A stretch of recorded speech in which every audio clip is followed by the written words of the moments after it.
રવિવારીય કાર્યક્રમ શ્રીમદ ભાગવત કથાની અંદર પધારેલા દરેક ભક્તોનું હાર્દિક સ્વાગત છે. આપણું પરમ સૌભાગ્ય કહેવાય, આપણું ભાગ્યનું ઉદય થયું છે કે આપણને કર્ણમાં એટલે કે કાનમાં ભગવાનની કથા આવે છે.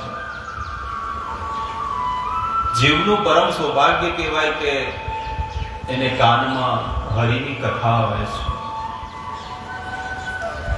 પરમ સૌભાગ્ય છે કે આવા કળિયુગની અંદર પણ આપણને ભગવાનની કથા સાંભળવા મળી રહી છે. બહુ મજૂરી કરી છે, બહુ તપ કર્યું હોય, બહુ વ્રત કર્યા હોય, ત્યારે એને ભગવાનના દર્શન થાય છે. જેણે બહુ સાધના કરી છે, બહુ તપ કર્યા હોય ને એને ભગવાનના દર્શન થાય, અને જેને ભગવાનના દર્શન થાય એને હરિનો સત્સંગ મળે છે, એને ભગવાનનો સત્સંગ મળે છે. બધાને નથી મળતો. એટલે કરોડો કરોડો જન્મોના પુણ્ય જ્યારે ભગવાનને અર્પણ કરવામાં આવતા હોય ત્યારે એને કાનમાં હરિકથા મળે છે, અને એ રસ આપણને મળી રહ્યો છે. ભગવાન રામ આ સંસારની અંદર ભગવાન રામે મર્યાદા પુરુષોત્તમ તરીકે પ્રગટ થયા, અને મર્યાદા પુરુષોત્તમ તરીકે પ્રગટ થઈને ભગવાને સંસારના જીવોને દુઃખ કઈ રીતે સહન કરવું એ આપણને શીખવાડ્યું. આપણને દુઃખ નહીં પડ્યું, દુઃખ છે ને હરિશ્ચંદ્ર રાજાને પડ્યું, આપણને દુઃખ નથી પડ્યું. દુઃખ ભગવાન રામને જીવનમાં પડેલું. જે ભગવાન રામને અયોધ્યાના રાજા બનવાના હતા, અયોધ્યાનું રાજ એટલે કે આખી સૃષ્ટિનું રાજ હતું, એવું નહીં અયોધ્યાનું નહીં, આખી સૃષ્ટિનું રાજપાટ એમને મળવાનું હતું.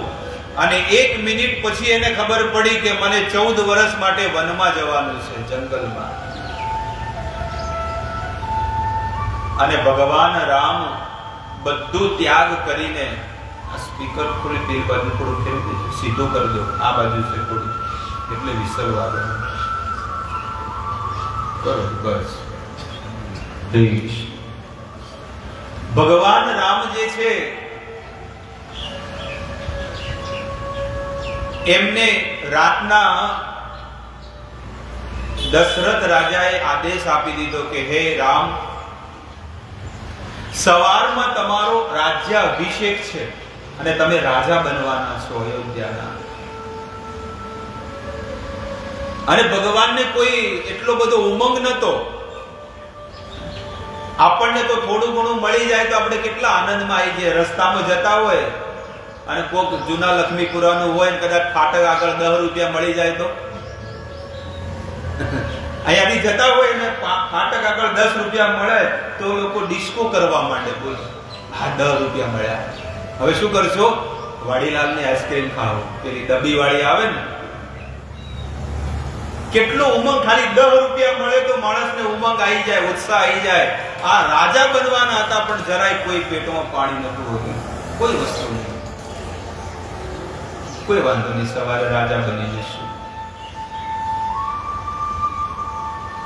અને કૌશલ્યા એમની માતા થાળ તૈયાર કરીને કે મારા દીકરાનો રાજ્ય અભિષેક છે તો હું એને તિલક કરીશ. સવારમાં ભગવાન રામ ઊભા થઈને સ્નાન કર્યું. સ્નાન કરીને નવા વસ્ત્ર ધારણ કર્યા, અને વસ્ત્ર ધારણ કરીને ભગવાન રામ દશરથજીને પગે પડવા જઈ રહ્યા છે કે લાવો એમના મહેલમાં જઈને પગે પડવા જાઓ. એ જ ઘડીએ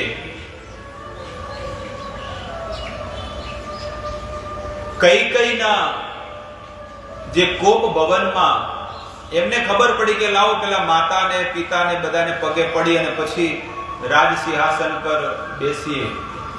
ત્યારે કૈકેયીએ કીધું, કૈકેયીની આવી દશા હતી, એમને પગે પડવા ગયા એટલે કૈકેયીએ કીધું કે ભગવાન રામ કહે છે કે તમે આવી કેમ સ્થિતિમાં છો? ત્યારે કૈકેયી કહે છે કે તમારા પિતાને જઈને પૂછો, મને પૂછવાની કોઈ જરૂર નથી, તમારા પિતાને જઈને પૂછો. એટલે દશરથ રાજાને, ઈ તો એમના ચરણોમાં પડ્યા હતા, કૈકેયીના ચરણોમાં, એક બાજુ ખૂણામાં પડ્યા હતા અને બહુ ધર્મ સંકટમાં હતા. આપણી જેવું નતું કે બોલીને ફરી જાય, કળિયુગના જીવાત્મા જેવા નતા, પણ એક વાર જે મોઢામાંથી વચન નીકળ્યું ને એમને પાલન કર્યું આખી જિંદગી. દશરથ રાજા અને ભગવાન રામે. એટલે ભગવાન રામ દશરથ રાજાને કહે છે કે એવું તે શું કૈકેયીએ માંગ્યું છે અને તમે નથી આપી શકતા? ત્યારે દશરથ રાજા કહે છે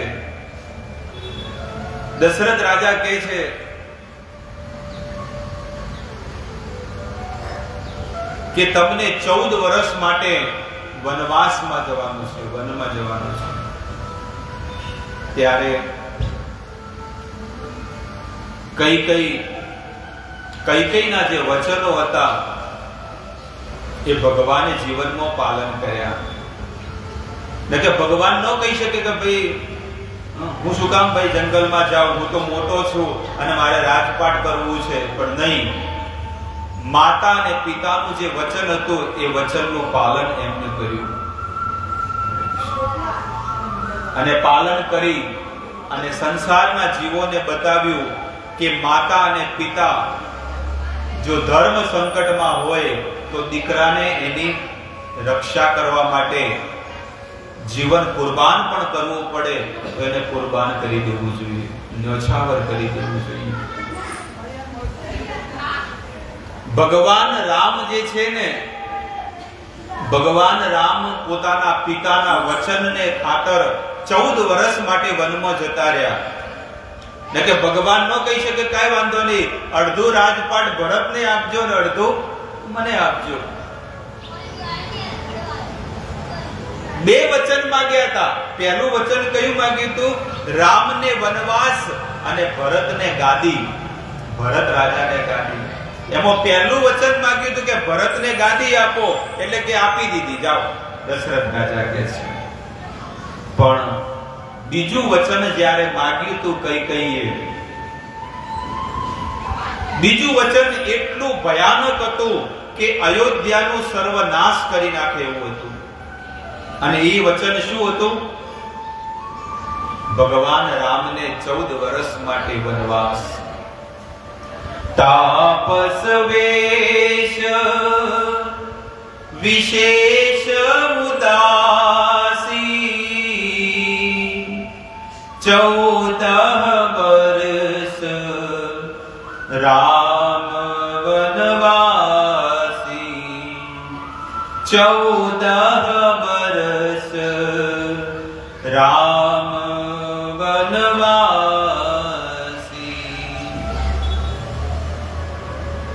કૈકેયીએ બીજું વચન માંગ્યું હતું કે 14 વર્ષ માટે તપસ્વીઓના વેશમાં રામને વનમાં જવું પડશે. અને ભગવાન રામે એ વચનને જીવનમાં સ્વીકાર કરી દીધું. ભગવાન રામ પોતાના રાજાના જે પહેરવેશ પહેર્યા હતા એ વસ્ત્ર કાઢી અને તપસ્વીઓનો વેશ એટલે કે લાલ ભગવા વસ્ત્ર પહેરી અને ભગવાન રામ જંગલમાં જવા માટે તૈયાર થઈ ગયા છે. હજી બેઠા છે, જમીન ઉપર બેઠા છે. અયોધ્યાના એ રાજમહેલમાં જમીન ઉપર બેઠા. પણ લક્ષ્મણને આ વાતની ખબર પડી અને લક્ષ્મણ તરત જ ભગવાન રામની પાસે ગયા અને કીધું કે તમે આવો વેશ શું કામ કર્યો છે? એ કે પિતાને માતાનો આદેશ છે, મારે 14 વર્ષ માટે વનમાં જવાનું છે. બહુ અભદ્ર વચન ભગવાન લક્ષ્મણ જે છે ને એ અભદ્ર વચન બોલે છે. પોતાના પિતાને પિતા નથી કહેતા, પણ દશરથ કહે છે કે દશરથ તમને કહે છે. ત્યારે ભગવાન રામ કહે છે કે પિતા ધર્મ સંકટમાં ફસાયેલા છે અને પિતાના આદેશનું પાલન કરવું એ દીકરાનો ધર્મ છે. આજનો કોઈ દીકરો ન કરે.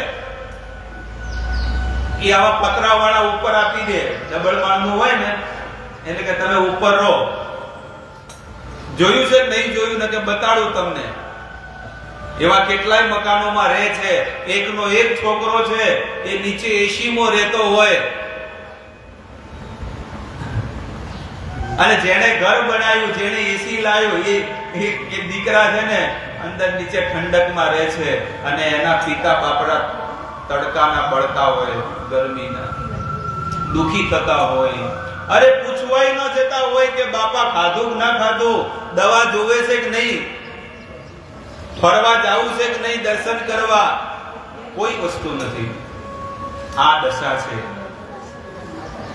આ કળિયુગની અંદર ખાલી માતા પિતાને પૂછે, ફોન કરીને પૂછે ને કે બાપા તમે ખાધું કે ન ખાધું, તમારે દવા જોવે છે કે નથી જોવી, તમારે શું જોવે છે, ખાલી આટલું પૂછે ને તો એ કળિયુગનો શ્રવણ કુમાર કહેવાય.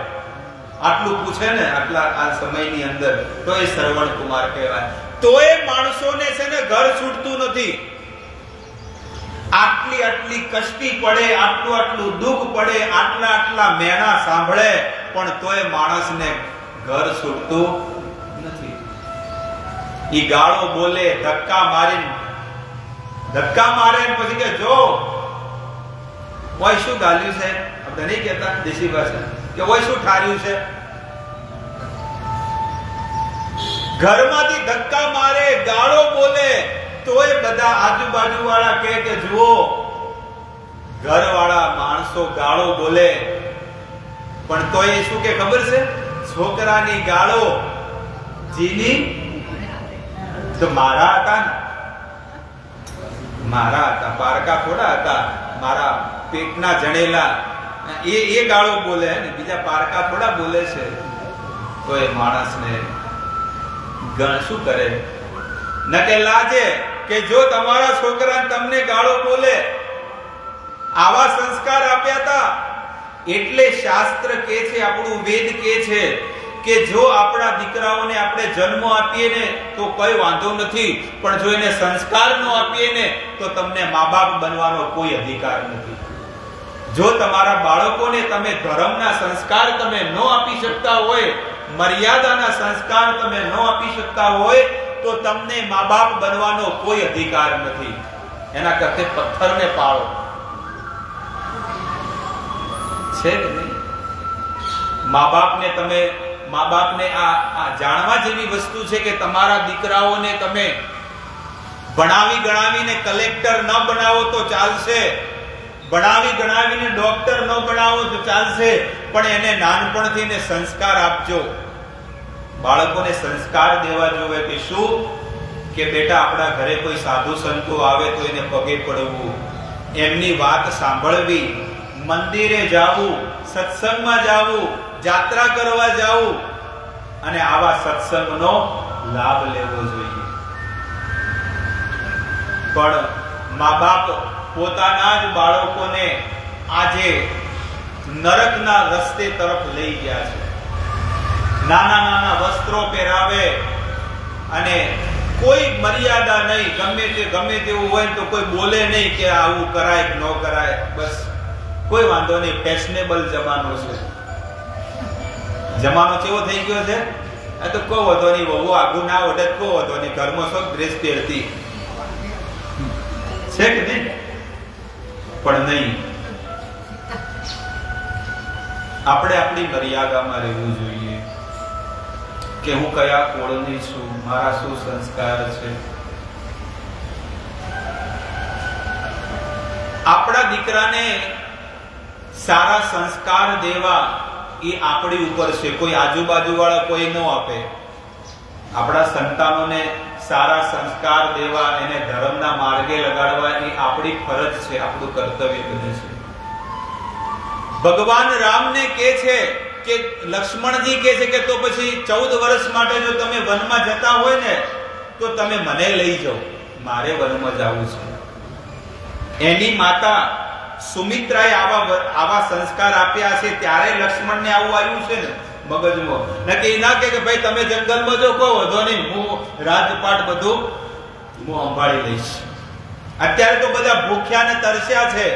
આવું પદ મળવું એ તો બધા ભૂખ્યા ને તરસ્યા છે. બધાને પદ જોવે છે મોટું. મહેનત કોઈને કરવી બસ લોકોને છે ને પારકા પૈસે ઘેર કરવી છે. પણ લક્ષ્મણને એવા સંસ્કાર સુમિત્રાએ આપ્યા. આજે એ લક્ષ્મણ કહે છે કે ભાઈ મારે 14 વર્ષ માટે તમારી સાથે જંગલમાં જવું છે, મને તો કોઈ વાંધો નથી. લક્ષ્મણને ભગવાન રામ શું કહે છે, મને કોઈ તકલીફ નથી, પણ તમારી માતાનો આદેશ લઈને આવો, સુમિત્રાનો આદેશ લઈને આવો. એટલે સુમિત્રાનો આદેશ લેવા જ્યારે લક્ષ્મણ જાય અને રસ્તામાં વિચાર કરે છે, માર્ગમાં જ્યારે માતા પાસે જાય ને એટલે માર્ગમાં વિચાર કરે છે કે માં ના પાડશે તો, કે તારે શું કરવું, જવા દે કે એને શું જાતો, તું અયોધ્યામાં એસીમાં રહેજે, ઠંડકમાં. એ જંગલમાં ચો રહેવાના કોઈ ઠેકાણા ન હોય, ખાવાના ઠેકાણા ન હોય, અને વાઘ ચીકતા બધા ખાઈ જાય, એટલે કે તારે જવું નથી. આવો વિચાર કરતા હતા. પણ જઈને લક્ષ્મણજી એમની માતાને જઈને આદેશ સૌથી પહેલા પગે પડે છે, ચરણોમાં. સૌથી પહેલા વંદન કરવા જોઈએ મા બાપને, કે જેમને તમને આ જગતની અંદર જન્મ આપ્યો છે, એવા માતા પિતાને વંદન કરવા જોઈએ. એ મા બાપને તમને જન્મ આપ્યો, ન કે કેટલાય લોકો તો અંદર ગર્ભની અંદર મારી નાખે છે. નહીં મારતા? મારે છે, નથી મારતા. ખરેખર બહુ મોટું પાપ કરે છે માણસો. અને એને એ પાપને શું કહેવામાં આવે ખબર છે? બ્રહ્મ હત્યા. એને બ્રહ્મ હત્યા, અને પેઢીઓની પેઢીઓ સુધી છે ને એને ભોગવવું પડે છે એ કુળને. લોકો નહીં કહેતા કે અમારે આટલું બધું ચમ દુઃખ પડે છે, આ દુઃખનું કારણ આ છે.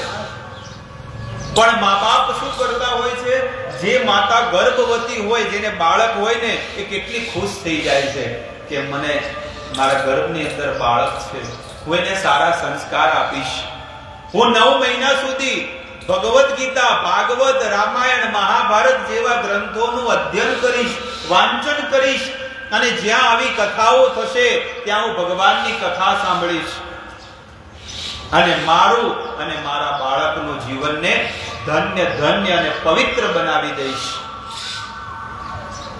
આવી વાત, આવું સ્મરણ એ માતા કરતી હોય છે.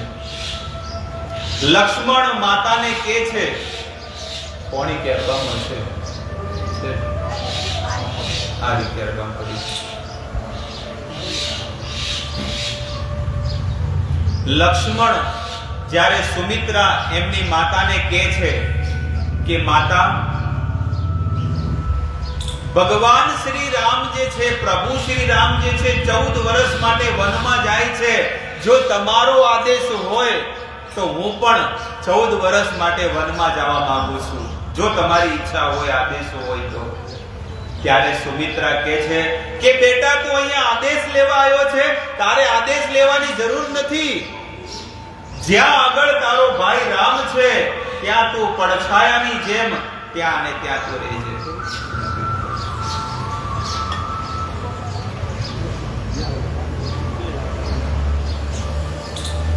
અંદર બીજું પાણી મિક્સ કર, બહુ ઠંડુ છે, અત્યારે તો ભરી દો.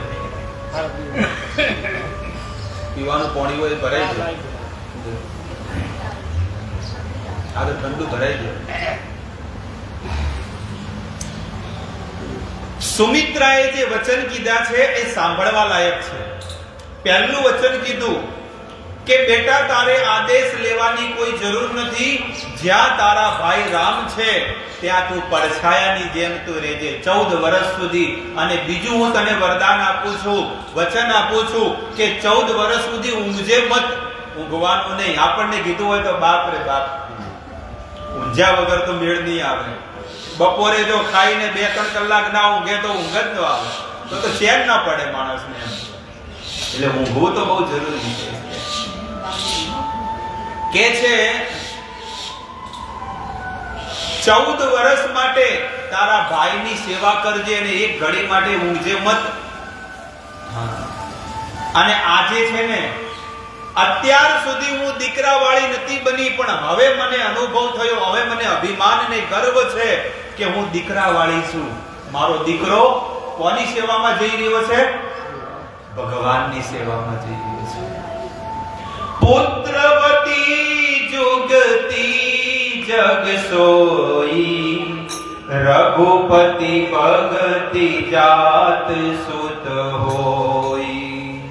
નતર હું બાંજ બની બાજી બિયાની. શું કે છે કે પુત્રવતી જુગતી જગ સોઈ, રઘુપતિ ભગતિ જાત સુત હોઈ. હે બેટા, અત્યાર સુધી તો હું દીકરા વાળી નહોતી, પણ આજે મને ગર્વ છે કે મારો દીકરો ભગવાનની સેવા કરવા જઈ રહ્યો છે. અને સંસારની બધી માતાઓને ઉપદેશ આપે છે કે તમારા દીકરાને જો તમે દીકરોને ભગવાનની સેવામાં ન લગાડી શકતા હોય તો તમને દીકરા જડવાનો પણ કોઈ અધિકાર નથી.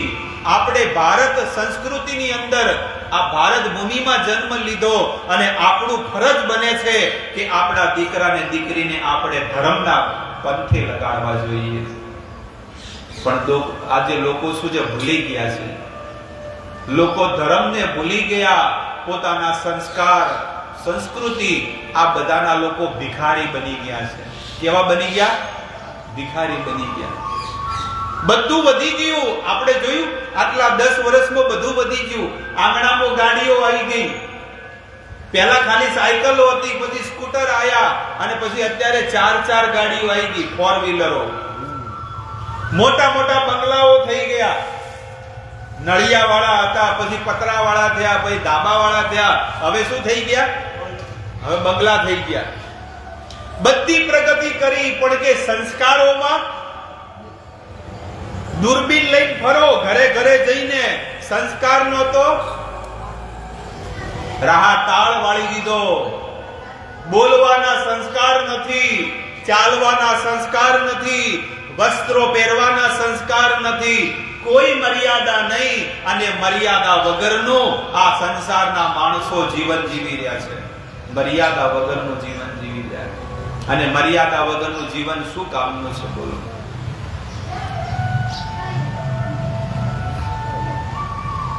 માતા પિતાને પોતાના દીકરાઓને સૌથી પહેલી વસ્તુ સંસ્કાર આપવા જોઈએ કે બેટા, સવારમાં વહેલા ઉઠો. પહેલું કામ શું કરો? વહેલા ઉઠો. વહેલા ઉઠીને ભગવાનની માળા કરો.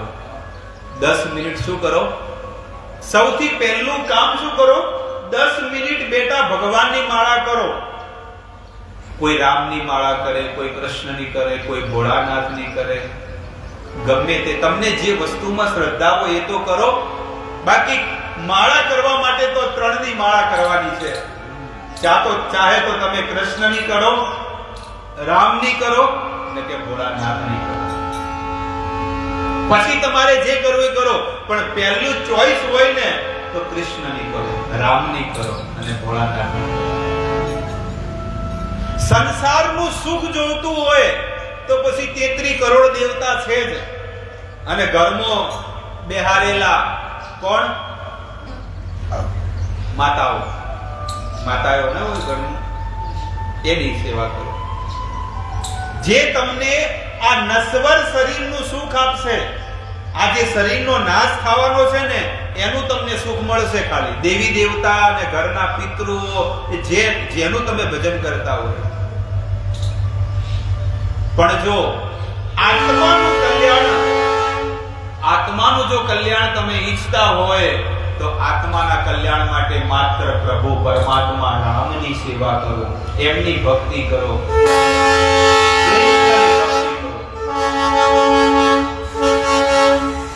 અને એની ભક્તિ કરશો તો તમે જીવનમાં સુખી થશો. શરીર ત્યજ્યા પછી જ્યારે શરીરનો ત્યાગ કરશો એટલે ભગવાનના ઘરેથી વિમાન આવશે અને વિમાનમાં બેસી અને ભગવત ધામના અધિકારી બની જશો તમે વૈકુંઠના. ભગવાન તો ક્યારના વિચાર કરે છે કે સંસારમાં શું કામ ભટકો છો? આ જન્મ મૃત્યુના ચક્કરમાં 84 લાખ પ્રકારના શરીરમાં શું કામ ભટકો છો? અલગ અલગ શરીરોમાં. તમને આ મનુષ્ય અવતાર મળ્યો છે તો આ મનુષ્ય અવતારથી ભક્તિ કરી લો અને ભક્તિ કરશો તો તમારે કામ આવશે અને એનું પુણ્ય તમારા દીકરાઓને પણ મળશે, દીકરા દીકરીઓને મળશે. તમારા વંશ વેલામાં પણ આ ભક્તિ આગળ વધશે. તમારે જોઈ લો કે તમારા જીવનમાં ભક્તિ આવી છે તો તમારા મા બાપને લીધે આવી છે. તમારા કુટુંબમાં પરિવારમાં તમારે જોઈ લીજો. આજે તમે ભગવાનનું ભજન કરો છો તો સમજી લો કે તમારા કુળમાં કોક રામ અને કૃષ્ણની ભક્તિ કરતા હશે. એને 1100 કરી હશે, કેટલા વ્રત કર્યા હશે અને ભગવાન આગળ શું માંગ્યું ખબર છે? એ લોકોએ શું માંગ્યું છે કે ભગવાન મારે કોઈ વસ્તુ નહીં જોઈતી, પણ મારા બાળકોને તમે ભગવાન તમારી ભક્તિ આપજો. એટલે આજે તમને ભગવાનની ભક્તિ મળી છે.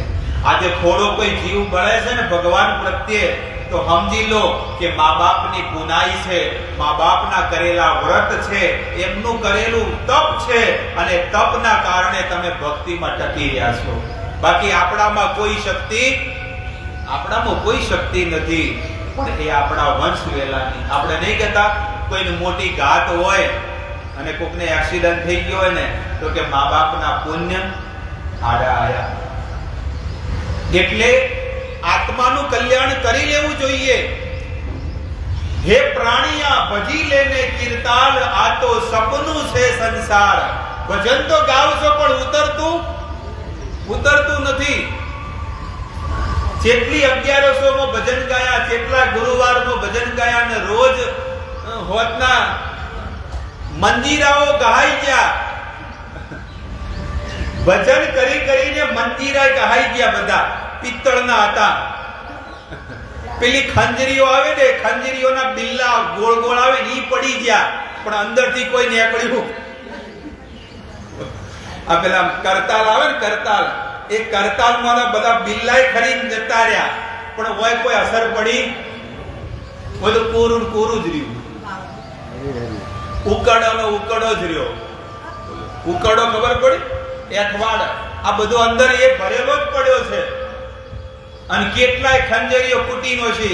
હરી તારા નામ છે હજાર, ચિયા મે લખવી કંકોતરી. હાથ ઊંચા કરીને ગભાઈ દુખવા મળ્યા, પણ હજી કોઈ કંકોત્રી પહોંચી નથી. આપણે તેમ કહો કે આપણે તો દરેક ગુરુવાર બાતલ જ્યાં કે ના જ્યાં કે દર ગુરુવારે કેટલા ભજન કર્યા, કેટલી આરતીઓ કરી, દર 1100 દર બીજના ભેગા થયા, પણ કોઈ મેળ પડ્યો? કેમ ન પડ્યો? કારણ કે તન મંદિરમાં બોલ્યા મોદી બે મન જૂતોમાં. એ જૂતોમાં હોય, કોકનું ઘરમાં હોય કે ચોક વહુ વધારે ચોક દૂધ ના વાપરી નાખે અને ચાલુ હોય. બોલો શું કરવું હવે? આ સંસારી, આ જીવડો બસ એને એમ છે કે ઘટવું ના જોવે, વધવું જોવે.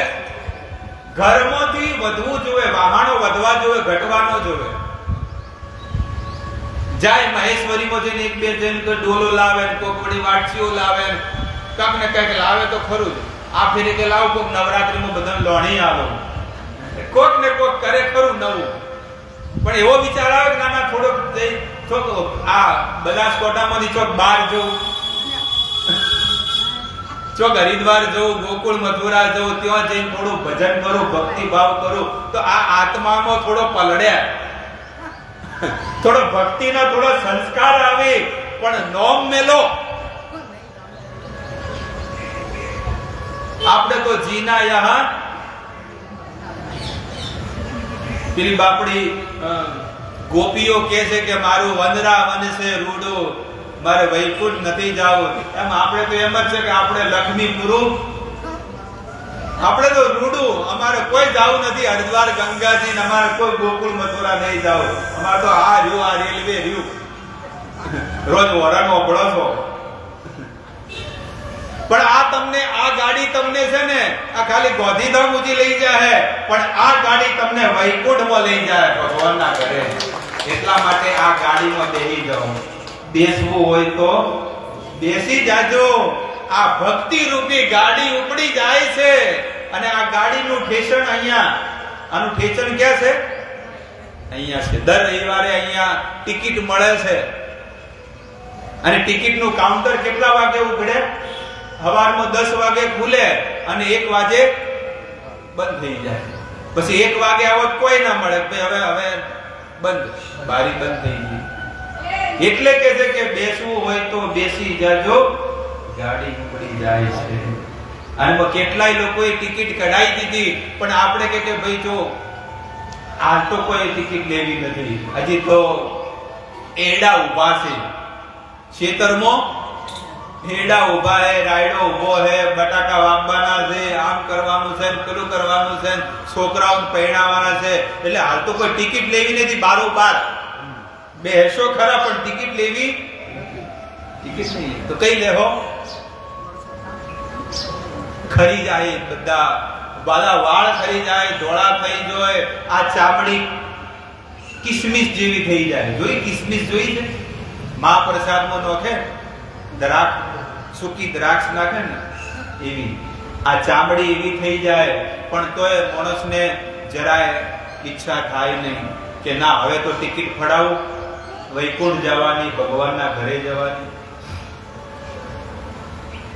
તો બાળકોના સંસ્કાર વિશે હું તમને કહેતો હતો કે પુત્ર કોને કહેવાય? પુત્ર એને કહેવાય કે માતા પિતાના મનની વાત માનીને, મનની અંદર જે વાત છે ને એ દીકરો છે ને પોતાના જીવનમાં એને આચરણ કરી દે, એને કહેવાય પુત્ર. આપણે નહીં કંકોત્રીમાં લખતા અમારા સુપુત્રના વિવાહ સુપુત્રી સાથે છે, ફલાણા વ્યક્તિની સુપુત્રી સાથે છે. સુપુત્ર કોને કહેવાય પહેલા એ તો જાણી લો કે કોને સુપુત્ર કહેવાય. આપણે તો તરત કોઈ બી નહીં હોય ને તો કોઈ ઓળખાણ કરે તો કે અમારા સુપુત્ર છે, કે છે નહીં કહેતા. સુપુત્ર એને કહેવાય, મહાભારતમાં વર્ણન છે કે જે પિતાના મનની વાત જાણી અને એને જીવનમાં આચરણ કરે એને કહેવાય સુપુત્ર. અને પુત્ર એને કહેવાય કે જે પિતા બોલે અને પછી આદેશનું પાલન કરે, બોલ્યા પછી પાલન કરે એને કહેવાય પુત્ર. અને કુપુત્ર એને કહેવાય કે કીધા પછી એ ના કરે એને શું કહેવાય? કુપુત્ર. એટલે કપૂત કહેવાય. આપણે દેશી ભાષામાં શું કહેવાય? અમારે કપૂત પાચ્યા, આપણે નહીં કહેતા. એટલે આપણે પછી મનમાં બોલે કે જેવા સંસ્કાર આલ્યા હોય એવા પાકે, બીજું શું? જો એ દીકરો આપણું કેવું ન માને તો એ દીકરો નથી, એ કપૂત છે.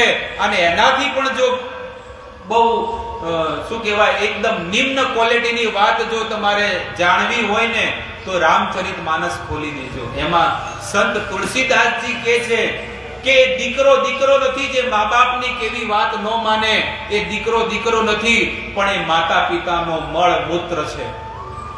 આ રામચરિતમાનસમાં બતાવેલું છે. સ્વયં તુલસીદાસજી કહે છે કે દીકરો નથી, પણ મા બાપનો, એ માતાનો શું છે? મળ મૂત્ર છે. કારણ કે એ દ્વારેથી જ આવેલો છે.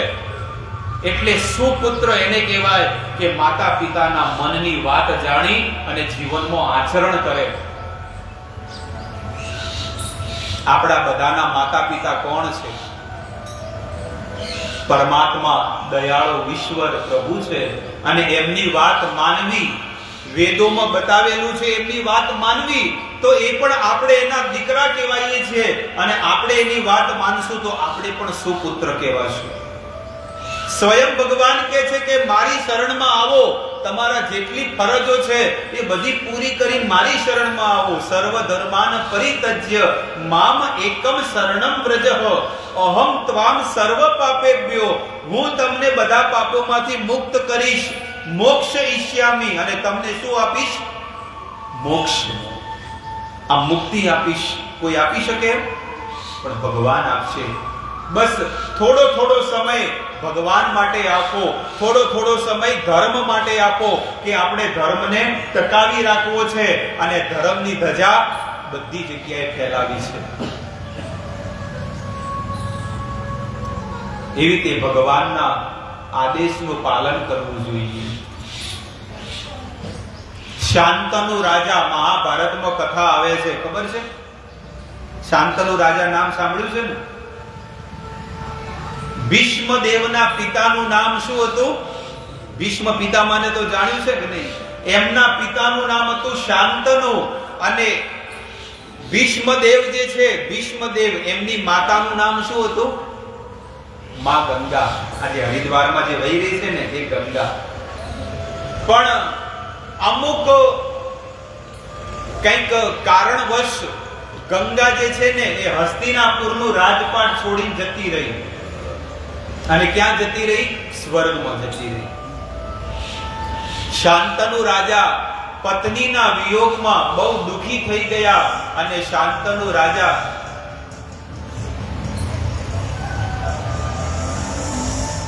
ગંગા નદીના કિનારે એ ગંગાનું સ્મરણ કરે છે કે શું કામ મને છોડીને જતી રહી? તારા વગર હું કેવી રીતે રહી શકું? એ પત્નીમાં આસક્ત હતા.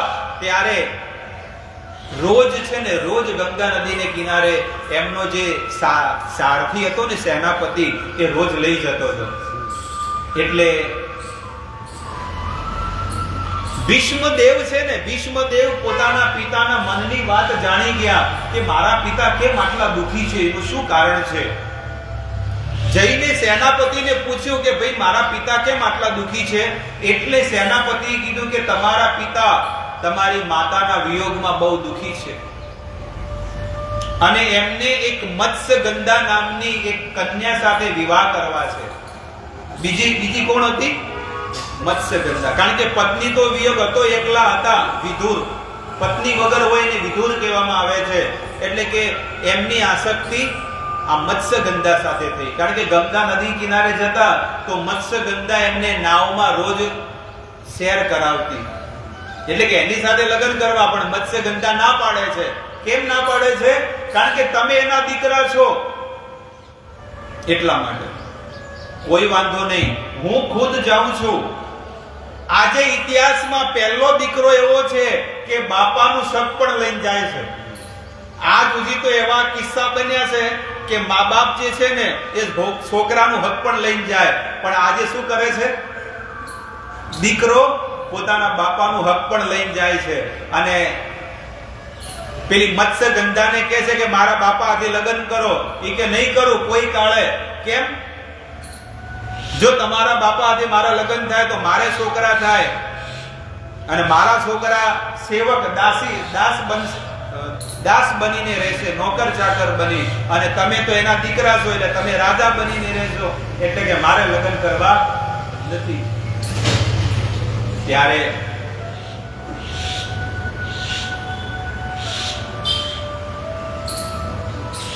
દેવવ્રત, એમનું નામ શું હતું?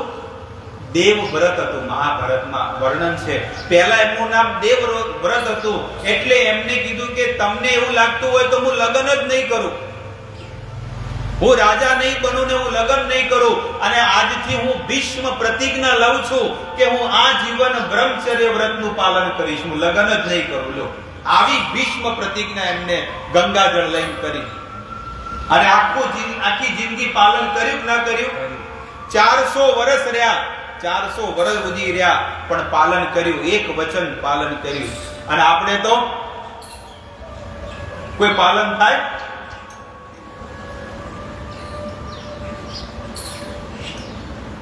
એક જણાએ કથામાં આયા હતા, એક બાપુ કહેતા હતા કે કથામાં આયા હતા અને બધાને 7 દાડા થયા એટલે કે કોક ટેક લો, કોક વચન લો.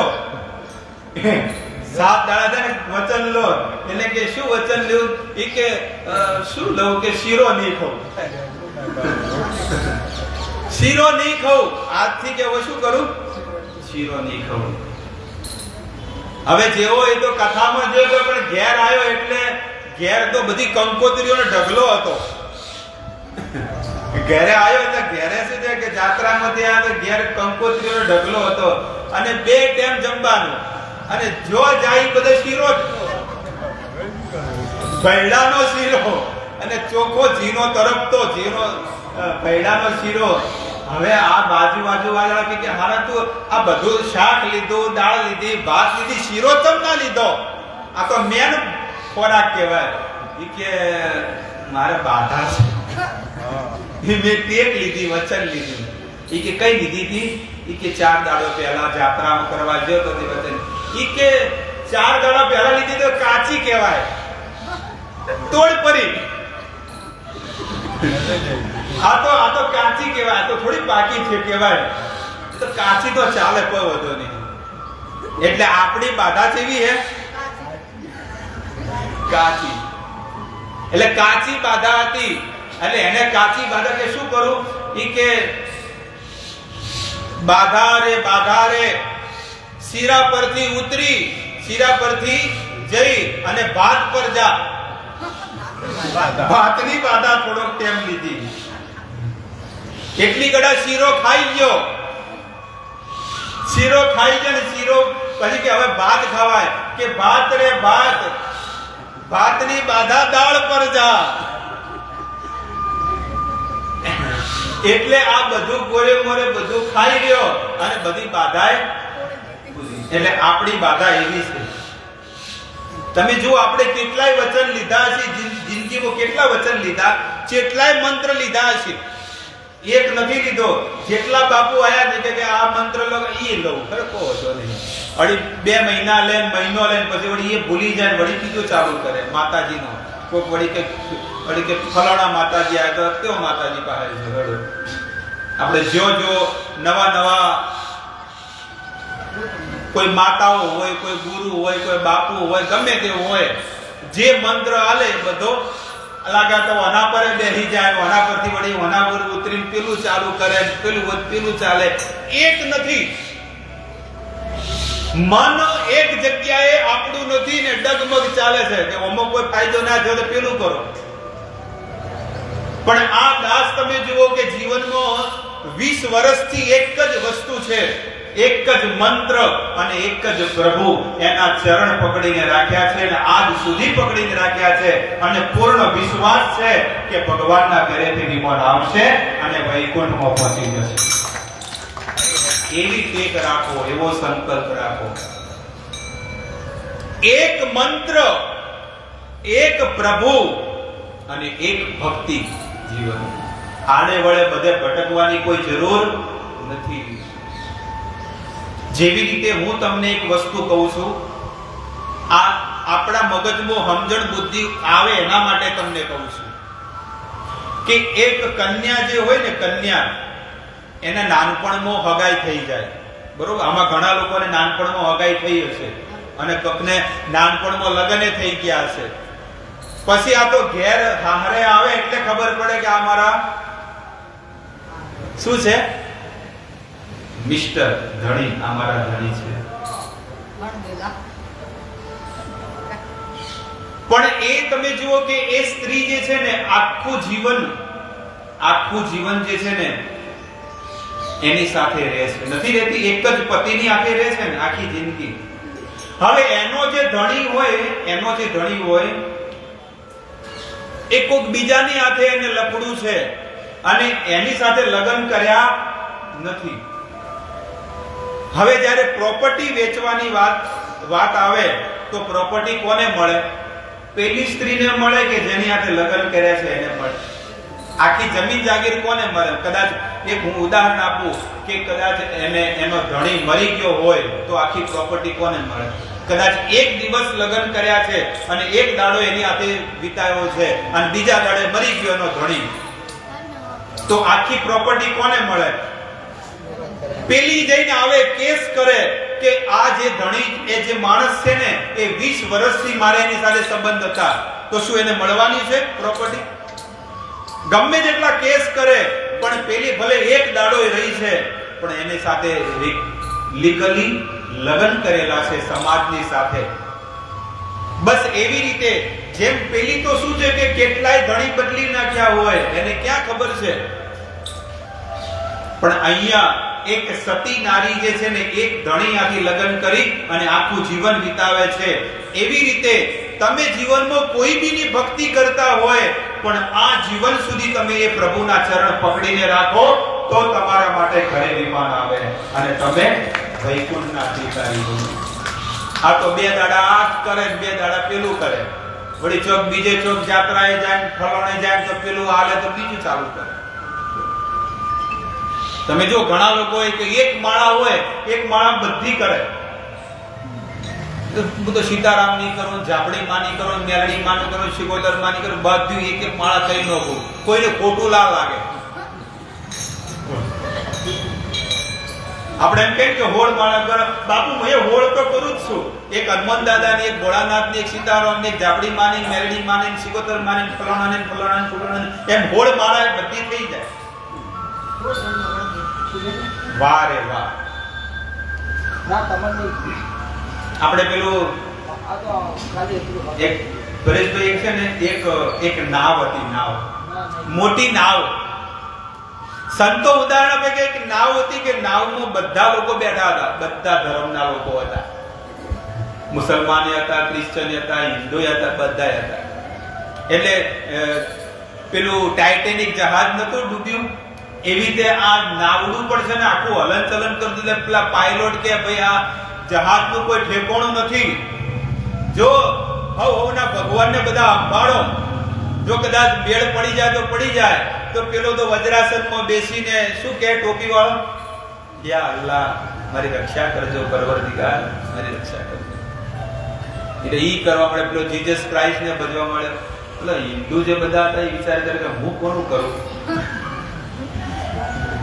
હું કોનું કરું હારું. આ બધા તો અલ્લાહને માને, પેલા અમાર તો 33 કરોડ છે, હવે કોને યાદ કરું? કે લાવ તાણે યાદ કરું. યાદ કરવાને પહેલા હનુમાન દાદાને યાદ કર્યા. હનુમાન દાદાને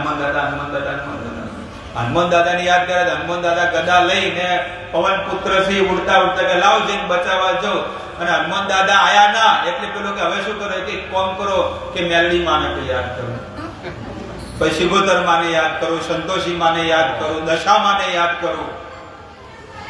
એટલે જેને યાદ કરે એ આવે એટલે પેલો વળી બીજાને યાદ કરવા મળે. એટલે પેલા કે હેડો કે બીજોને યાદ કર્યા એટલે કે આપણે કોઈ જવાની જરૂર લાગે છે, એને કોઈ બીજે કોઈ મેળ પડી ગયો લાગે છે એટલે કે મારે કોઈ જવાનું નથી.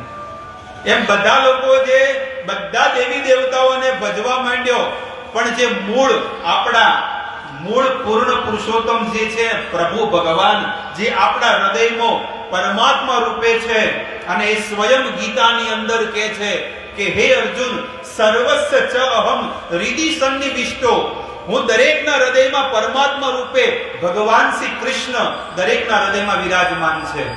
કોઈ વેદ શાસ્ત્ર પુરાણ ઉપનિષદમાં કોઈ જગ્યાએ નથી લખ્યું, પણ સ્વયં ગીતાની અંદર ભગવાન 64 કરોડ સેનાની વચ્ચે ઉપદેશ આપે છે કે હું દરેકના હૃદયમાં પરમાત્મા રૂપે છું.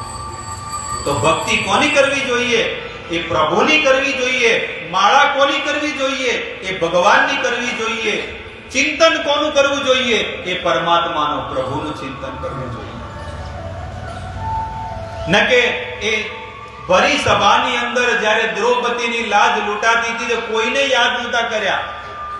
એ બધાની પાસે પણ કોઈએ સહારો ન આપ્યો. પણ એમના જે ગુરુએ એમને એક વચન આપ્યું હતું કે હે દીકરી, જીવનમાં કોઈનો સહારો ન મળે તો એ ઉપરવાળા દ્વારકાધીશ ભગવાનને તો યાદ કરજે. અને દ્રૌપદીએ 2 હાથ ઊંચા કરી અને ભગવાનને યાદ કર્યા.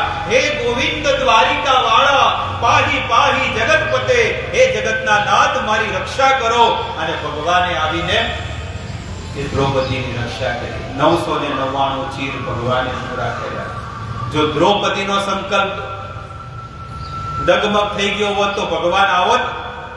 ભગવાન છેલ્લી ઘડી સુધી પરીક્ષા લે છે કે તમારું મન શેમો છે. રૂકમણીએ પત્ર લખ્યો તો તમને ખબર છે ને, ભગવાનને પત્ર લખ્યો હતો કે તમે મને લેવા આવો, હું શિશુપાલ આથી લગ્ન નહીં કરું. જો તમે મને લેવા નહીં આવો તો હું ઝેર પીને મરી જઈશ, પણ હું શિશુપાલ આથી તો લગ્ન જિંદગીમાં નહીં કરું. અને એ રૂકમણી રથમાં બેહી અને માતા આજે સતી જે છે ને, શિવજીની પત્ની સતીના દર્શન કરવા મંદિરમાં જાય છે અને મંદિરના પગથિયા ચડે છે, પણ મનમાં કોનું સ્મરણ કરે છે? કૃષ્ણનું સ્મરણ કરે છે, ભગવાનનું સ્મરણ કરે છે કે મારા પ્રભુ મને લેવા આવશે, મને પૂરો વિશ્વાસ છે. ભગવાન ઝાડ પાછળ ઊભા ઊભા દારૂકને કહે છે, દારૂક કહે છે કે લઈ લો, કે ના, મારે જોવું છે કે રૂકમણીનું મન સંસારમાં છે કે મારામાં છે. એનું મન શેમો છે? શિશુપાલમાં છે કે મારામાં છે? શિશુપાલ એટલે કે આ સંસારની માયા. આપણું એ મન શેમો ભટકે છે? માયા. કે ભાઈ કેટલા વાગ્યા, 12:30 વાગ્યા, કઈ પૂરું થાય, મારે ઘેર જવું છે. નહીં, ભલે ગમે જેટલા વાગે, પણ મારે તો ભગવાનની કથામાં મન લગાડીને સાંભળવું છે. હું તો તરસ્યો છું. આ હરિભક્તિ માટે તો મને એટલી તરસ છે કે મને ક્યાંક સત્સંગ મળી જાય પ્રભુનો, તો મારું હૃદય પવિત્ર બની જાય, શુદ્ધ બની જાય. અને રૂકમણી ઉતરે છે, પગથિયા ઉતરે, પણ રૂકમણીનું મન શેમો છે? ભગવાનમાં લાગેલું છે. છેલ્લી ઘડી સુધી, છેલ્લું પગથિયું નીચે ઉતરી અને શિશુપાલ તો હાથ હસ્ત મેળાપ માટે તૈયાર થઈ ગયો છે કે જેવો એ રૂકમણી જેવી નીચે આવે એટલે રથમાં બેહાડી ઘેર લઈ જવું. પણ જેવો હાથ પકડવા જાય, રૂકમણીએ છેલ્લી ઘડી ઉજી ભગવાનનું સ્મરણ કરે છે કે મારા પ્રભુ આવે, અને ન આવે તો શું કહેવાય, બોટલ હાથમાં હતી જ કે હું ઝેર પીને મરી જાઉં, પણ પારકા પુરુષ ને સ્પર્શ નહીં કરવા દઉં. આ કાયા ઉપર પરમાત્મા પ્રભુ ભગવાનનો અધિકાર છે, બીજા કોઈનો અધિકાર નથી. આ પારકો પુરુષ શિશુપાલ મને શું અડે? હું મરી જાઉં પણ આને અડવા નહીં દઉં. અને હકીકત ભગવાને જોઈ લીધું, છેલ્લી ઘડી સુધી ભગવાને જોઈ લીધું. દારૂક રથ કાઢો અને જઈને હું રૂકમણીનો એને છે ને ઉપાડીને લઈ જઈશ આસુરી વૃત્તિથી. અને ભગવાનનો રથ દોડ્યો છે અને ભગવાનને રથ ચલાવી અને રૂકમણીનો હાથ પકડી અને જઈને તો ભગવાન તો દોડ્યા છે. એ લઈ ગયો ને દ્વારકા વાળો લઈ ગયો, અને રહી ગયો પેલો શિશુપાલ જોતો રહી ગયો. શિશુપાલ તો જોતો રહી ગયો. બધાને કે અલ્યા ભાઈ, તમને સબ લાડવા છે ના ખવડાયા રે, જાઓ દોડો, પણ શું દોડે? વાવાઝોડાની જેમ ભગવાન રૂકમણી દોડતા લઈ ગયા. એમ ભગવાન આપણને લઈ જશે જો આપણે આખી જિંદગી એક મક્કમ રાખી અને પ્રભુ પરમાત્માની ભક્તિ કરો.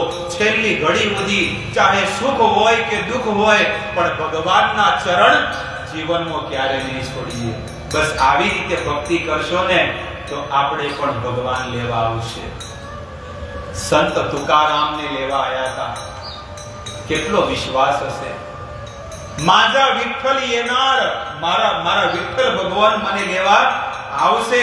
પણ એની ઘરવાળીને જ વિશ્વાસ નતો. બોલો, અમુક ટાઈમ આવું થાય, ઘરના માણસોને વિશ્વાસ ન હોય. સંત તુકારામને પણ ઘરમાં એવું જ હતું, બૈરીને વિશ્વાસ આવતો જ નતો. આ બધું ઠગે છે, આ કોઈ ભગવાન આપવાના નથી. અને એની તો ક્યાં વાત કરો, આખું ગામ વિરોધમાં હતું. કોકને હોય, આપણે કરતા હોય કેટલાય વિરોધમાં હોય કે જુઓ કે આ ભક્તિ કરે છે, જુઓ કે આવું કહેતા હોય. કે છે નહીં કહેતા? સંત તુકારામને પણ બધા કહેતા. પણ સંત તુકારામ કહે છે કે આવતીકાલે સવારમાં ભગવાનના ઘરેથી વિમાન આવશે.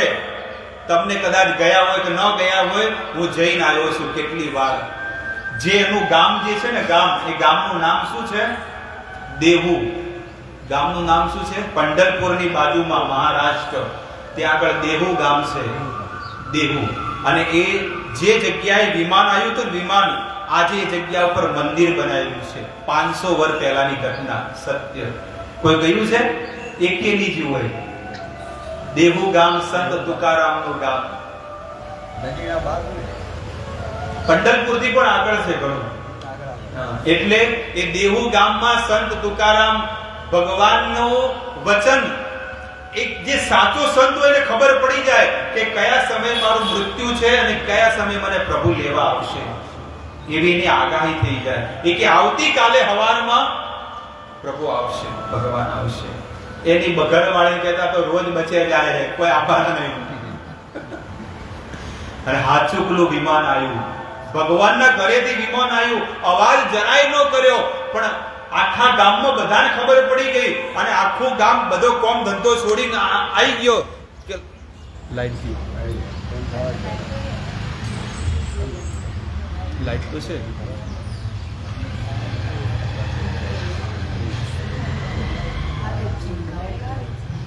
લાઈટ ગયું.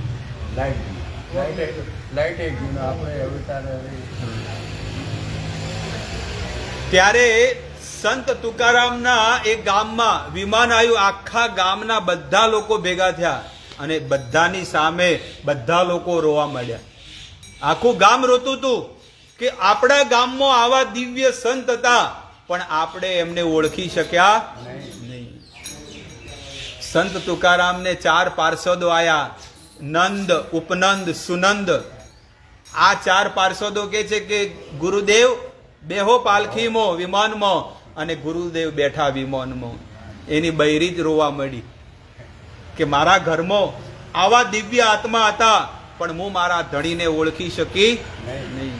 અને સંત તુકારામ વિમાનમાં બેઠા અને બધાને શું કહે છે? બસ છેલ્લા રામ રામ કીધા. સદેહે આ પંચ મહાભૂત દેહથી ભગવાનના ધામમાં જ્યાં આપણે તો આ ખોડિયું છોડવું પડશે અને હવારે તો પાલખી ઉપાડીને લઈ જાય શમશાનમાં. આ દુનિયાનો એવો નિયમ છે, પણ સંત તુકારામ સદેહે ભગવાનના ધામમાં પહોંચી ગયો. એટલે કહેવામાં આવે છે કે પ્રભુ ભક્તિમાં પૂર્ણ વિશ્વાસ રાખો અને ભગવાનમાં જો વિશ્વાસ રાખશો ને તો ભગવાન તમને લેવા આવશે. તો આટલું સુંદર આ ભાગવતનું અહીંયા દર રવિવારે આયોજન થાય છે.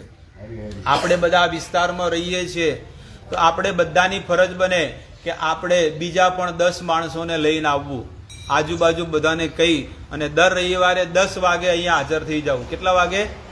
10 વાગે હાજર થઈ જાવ અને 1 વાગે આપણો કાર્યક્રમ પટે. 11, 11:30 આપણી કથા ચાલુ થાય અને 1 વાગે પટે. આજે તો 1:45 પટાઈ દીધી છે, પણ 1 વાગે કથા પતે, 1 વાગે ભગવાનની આરતી થાય. આરતી થયા પછી બધાની માટે ભોજન મહાપ્રસાદનું આયોજન અહીંયા કરવામાં આવે છે. એટલે દર રવિવારે આટલું સુંદર કાર્યક્રમ અહીંયા થાય છે. આજુબાજુના બધા વિસ્તારમાં તમે બધાને જાહેર આમંત્રણ આપો, જાહેરાત કરો કે આવતા રવિવારથી આપણે આ બધો આ જે હોલ છે મંદિરનો એ બધો ફૂલ થઈ જાય અને વધારેમાં વધારે લોકો સત્સંગનો અને ભક્તિનો અને ભજનનો લાભ બધા લે. હવે ભગવાનની આરતી થશે. આરતી પછી બધાને માટે મહાપ્રસાદ છે, બધા પ્રસાદ લઈને જાય.